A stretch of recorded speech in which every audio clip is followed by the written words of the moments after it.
La fin d'après-midi du vendredi 6 avril a sacré un grand jour pour le maire Pascal Thévenot et son équipe municipale, puisque ces derniers ont présenté en exclusivité à la population vélisienne un showroom des espaces publics du futur écoquartier Louvois, afin de se rendre compte en taille réelle et non plus en maquette de ce à quoi ressemblera la zone.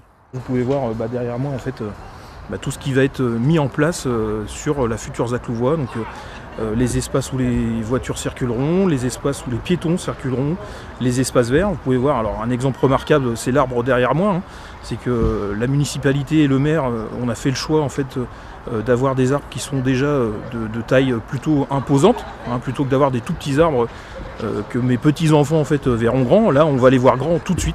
Voilà. Et ça, c'était un vrai choix et c'est important dans le paysagement en fait, de tout cet espace. Parce que je rappelle, c'était quand même, on voulait que la forêt rentre dans la ville. Les arbres qui étaient sur la dalle, on les a regardés. Il y en a qui ont été replantés. Il y en a qui ont été replantés immédiatement en fait, sur les espaces du tram. Parce que faut savoir qu'un arbre, ça se déplante, ça se replante, mais sur des périodes très précises. Ouais. Et là, le prochain qui va être déplacé, c'est notre fameux séquoia bonsaï. Voilà, qui est en face de la boulangerie et qui va être déplacé sur une partie, alors on ne vous le dit pas encore, ça sera une surprise, mais qui va être déplacé sur une partie de la ZAC Louvois. Ouais. Comme ça, on aura toujours cet arbre emblématique de la dalle. Ce grand projet louvois de refonte de la dalle a été amorcé en 2016, soit 2 ans après la prise de fonction de l'équipe municipale actuelle, qui se félicite d'avoir pu mener les travaux en collaboration avec les habitants du quartier et de la ville. Ça fait 4 ans qu'on a fait le projet ensemble, il y a des bâtiments qui ont évolué, c'est un projet qui a été totalement refoulé par la population avant qu'on arrive. Donc c'est pour ça qu'il y a eu une forte attente. On a supprimé 13 bâtiments, on a donné beaucoup d'espaces verts, on a donné une vraie vie au quartier.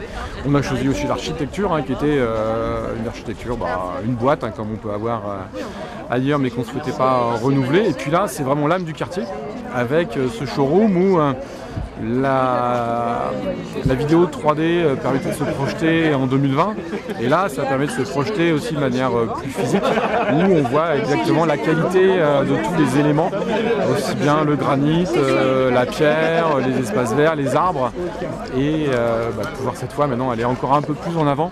Nous en avons d'ailleurs profité pour questionner les habitants sur leur ressenti face à ce showroom. Oui, moi ça me plaît bien. Oui.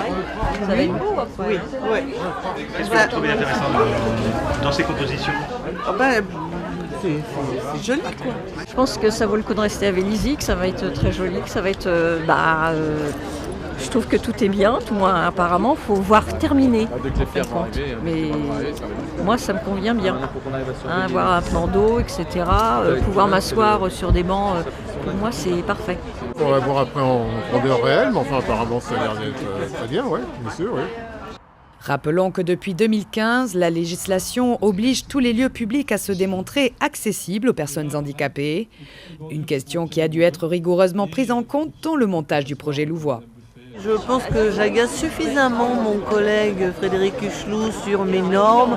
Je sensibilise monsieur le maire qui lui-même est déjà sensibilisé à tout ça. Donc il s'agit surtout d'échanges. Et c'est justement ce que je suis en train de voir avec les promoteurs qui ont prévu ces travaux pour voir les choses qui peuvent être perfectibles et expliquer parce que tout le monde ne se rend pas compte le pourquoi du comment. Typiquement un potelet, pourquoi un contraste visuel? Un potelet c'est toujours deux potelets et le contraste visuel permet à la personne malvoyante de voir comment passer au milieu et de savoir exactement où elle peut se diriger. Ça, c'est une conversation que je viens d'avoir.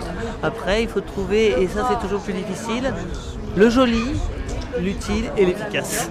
Les 3,5 hectares réhabilités de la zone devraient être complètement finis d'ici à 2020.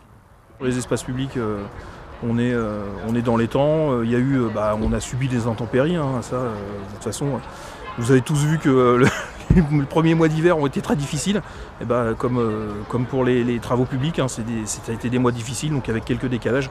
Mais tout le monde fait en sorte de pouvoir rentrer dans les plannings. Maintenant, physiquement, les premières livraisons auront lieu cet été. Donc dès cet été, on commencera à pouvoir se projeter dans le Louvois de demain et je pourrais même dire le Vélizy de demain.